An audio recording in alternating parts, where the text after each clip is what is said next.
Look, we're trying to find the Guardians, but this world wants to load and just tricking us. It's the ocean.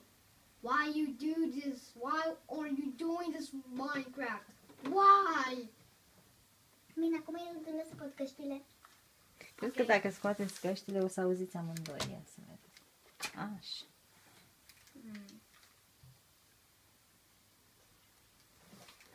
Cum ne uităm inventorii? Inventorii? Asta voiam să... Oh, da. Stai. Acum putem să vedem care e. Stai. Unde este Gabriele? O, aici e! Punem aici nimeni? Tore. Nu.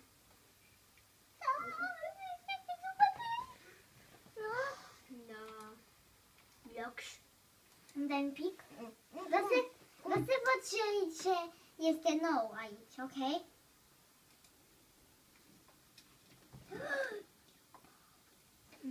Haide. Eu vreau să cânt cu bookshops.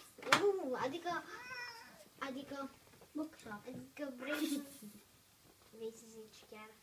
Eu vreau ca să audă muzica. Stai, mai sus un pic. Uși noi!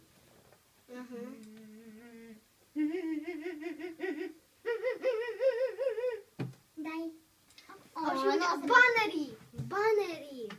Știu, am văzut. Ce tare, nu? Da.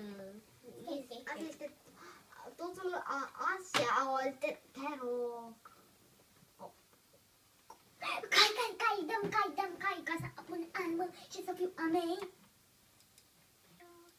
Haideți să vedem. Haideți să ne uităm dacă este chiar un boss.